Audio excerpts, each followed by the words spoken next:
जीचिल्स United nation समाचार में आप सभी का स्वागत है। आज हम देखेंगे कि यूएनएससी में भारत को परमानेंट सीट दिलाने वाले दस्तावेज पर अचानक चर्चा क्यों होने लगी है। 80 साल बाद अचानक अब क्यों भारत और अफ्रीका को परमानेंट सीट देने की तैयारी कर रहा है यूएनएससी। आगे जानेंगे कि भारत के अलावा और किसे मिलेगा परमानेंट सीट। लेकिन आपको सबसे ज्यादा मजा तब आएगा जब आप सुनेंगे कि भारत की तारीफ में चीन और यूनाइटेड नेशन ने कौन सा धमाकेदार बयान दिया है। इस बयान को सुनकर 140 करोड़ भारतीयों का सीना चौड़ा हो जाएगा। लेकिन आगे बढ़ने से पहले आप सभी के लाइक और कमेंट के लिए शुक्रिया। इस वीडियो के लिए एम करते हैं 1000 लाइक्स। दोस्तों, 80 साल बाद भारत के लिए यूनाइटेड नेशन से बहुत बड़ी खुशखबरी सामने आ रही है। अब ऐसा लग रहा है कि एक अफ्रीकी देश के कारण भारत का दशकों पुराना सपना पूरा होने जा रहा है। मुझे पर्सनली जीचिल्स के सभी ऑडियंस को बताते हुए यह खुशी हो रही है कि संयुक्त राष्ट्र सुरक्षा परिषद पहली बार खुद को सुधार करने के लिए यानी रिफॉर्म के लिए तैयार हो गया है, जिसके बाद भारत को परमानेंट सीट मिलने की प्रक्रिया पर काम शुरू हो चुका है। दोस्तों, यह सफलता दशकों से किए जा रहे प्रयासों का फल है।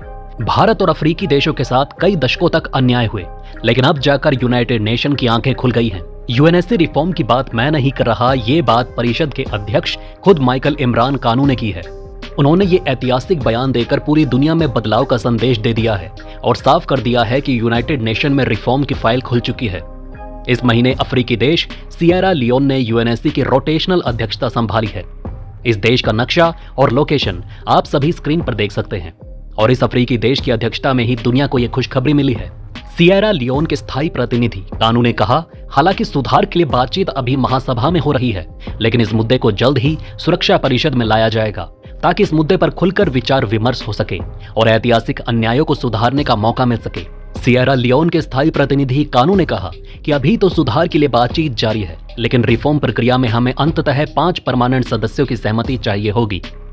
अब मैं आपको बताऊंगा कि आखिर चीन समेत सभी परमानेंट सदस्य देश भारत को यूएनएससी में परमानेंट सीट देने के लिए क्यों तैयार होंगे।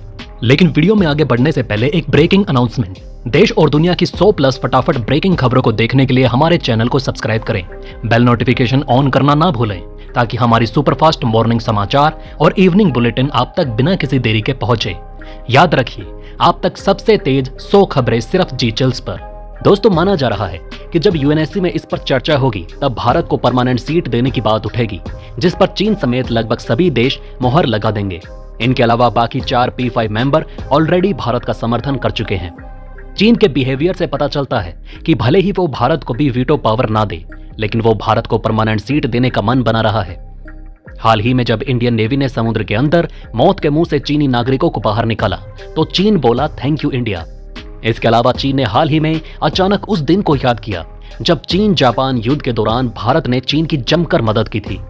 उस पल को याद करते हुए चीन अचानक भावुक हो गया है। इसके अलावा जिस प्रकार भारत चीन के दुश्मनों को ब्रह्मोस मिसाइल प्रसाद की तरह बांट रहा है, उसे देखकर चीन खौफ में है और वो भारत से हाथ मिलाना चाहता है। चीन को इस बात का भी एहसास होने लगा है कि जो वीटो पावर और परमानेंट सीट भारत को मिलने वाला था, वो धोखे से चीन को दिया गया। हाल ही में चीन के राष्ट्रपति ने भारत के साथ पंचशील समझौते को दोबारा रीस्टार्ट करने की अपील की थी। इन सभी बातों को याद कर चीन आजकल भावुक हो रहा है और भारत के साथ लंबे समय के लिए भाई बहन जैसे रिश्ते निभाने की बात कर रहा है। चीन का ये बिहेवियर दर्शाता है कि वो इस बार भारत को निराश नहीं करेगा और फिर भारत को बेहद आसानी से यूएनएससी में परमानेंट सीट मिल सकता है। ऐसा माना जा रहा है कि यूनाइटेड नेशन की तरफ से 12 अगस्त को पूरी दुनिया को एक बहुत बड़ी खुशखबरी दी जाएगी। उस दिन अगर कोई रिपोर्ट हमें पता चलती है तो आपको जरूर बताएंगे।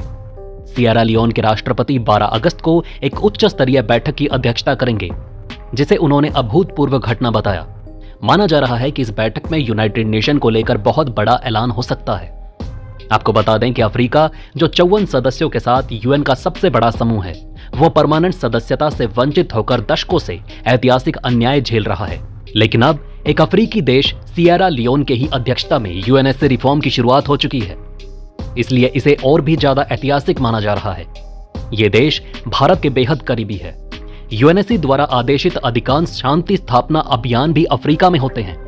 अफ्रीका के ज्यादातर देशों के साथ भारत के संबंध बेहद मजबूत होते जा रहे हैं, क्योंकि अफ्रीका के 54 देश यूएन के सदस्य हैं और ये यूएन का सबसे बड़ा समूह है।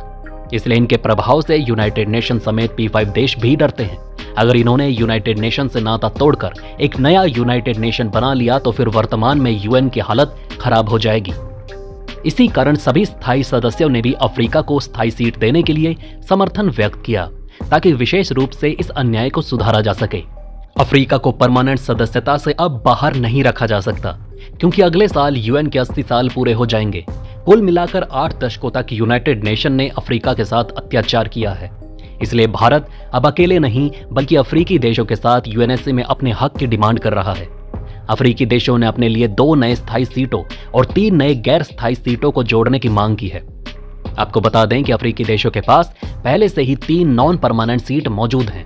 परिषद सुधार के लिए बातचीत महासभा में इसलिए अटकी है क्योंकि कनाडा, इटली जैसे मुट्ठी भर कुछ नापाक देशों ने एक छोटे समूह का उपयोग करके एक दस्तावेज को अपनाने से रोक दिया, जो चर्चा को आगे बढ़ने की अनुमति देगा। लेकिन भारत समेत G4 के देशों ने अफ्रीका के साथ मिलकर उन मुट्ठी भर देशों और छोटे समूहों पर दबाव बना रहे हैं, ताकि वो रिफॉर्म के लिए किसी भी दस्तावेज को या चर्चा को ना रोक सकें। आप सभी जानते हैं कि भारत, जापान, जर्मनी और ब्राजील ये चारों G4 के सदस्य हैं, जो अब तक यूएनएससी में परमानेंट सीट के लिए लड़ाई लड़ रहे हैं। लेकिन अब इनके साथ अफ्रीका का जुड़ना पूरी तरह गेम बदल चुका है। G4 और अफ्रीकी देशों के कारण ही यूनाइटेड नेशन पर रिफॉर्म के लिए दबाव बनाया गया और प्रक्रिया शुरू हो चुकी है। भारत भी यूएनएससी में परमानेंट सीट के लिए एक उम्मीदवार है। भारत के पक्ष में पॉपुलेशन, डेमोक्रेसी, सिक्योरिटी, इकोनॉमी के अलावा कई महत्वपूर्ण पहलू हैं जो भारत की दावेदारी को मजबूत करते हैं। 1945 में जब यूएन का गठन हुआ था, तब भारत एक ब्रिटिश कॉलोनी हुआ करता था। लेकिन आज भारतीय अर्थव्यवस्था की गति के सामने बड़े बड़े सुपर पावर भी घुटने टेक चुके हैं। इसी कारण भारत की दावेदारी सबसे मजबूत मानी जा रही है। इस प्रकार परिषद की यह चर्चा यूएन में सुधार प्रक्रिया को गति देने में न केवल सबसे महत्वपूर्ण ही नहीं, बल्कि पहली बार निर्णायक साबित होने जा रही है। इस खबर को लेकर जैसे ही कोई नई अपडेट हमारे सामने आएगी, आप सभी को जरूर अवगत कराएंगे। आइए दोस्तों, अब जान लेते हैं कि भारत की तारीफ में यूनाइटेड नेशन ने कौन सा धमाकेदार बयान दिया। प्रधानमंत्री नरेंद्र मोदी के नेतृत्व में 2015 में डिजिटल इंडिया की शुरुआत की गई थी। इस पहल की अब संयुक्त राष्ट्र भी तारीफ कर रहा है। यूएन महासभा के चीफ डेनिस फ्रांसिस ने भारत की डिजिटल क्रांति और ग्रामीण इलाकों में बैंकिंग सेवाओं के विस्तार की सराहना की। उन्होंने कहा कि पिछले 5 से 6 वर्षों में स्मार्टफोन के उपयोग से 80 करोड़ भारतीय गरीबी से बाहर निकल आए हैं। उन्होंने बताया कि अब दूर दराज के गांवों में भी लोग स्मार्टफोन से बिलों का भुगतान कर रहे हैं। डेनिस फ्रांसिस ने कहा कि डिजिटलीकरण किसी भी देश के तेजी से विकास का आधार है। भारत इसका एक बेहतरीन उदाहरण है। उन्होंने बताया कि 2009 में केवल 17% भारतीय अडल्ट्स के पास बैंक खाते थे और 15% लोग डिजिटल भुगतान का उपयोग करते थे। लेकिन अब 1 अरब से अधिक लोगों के पास डिजिटल पहचान पत्र है और 80% से अधिक लोगों के पास बैंक खाते हैं। 2022 तक हर महीने 600 करोड़ से अधिक डिजिटल लेन देन किए गए।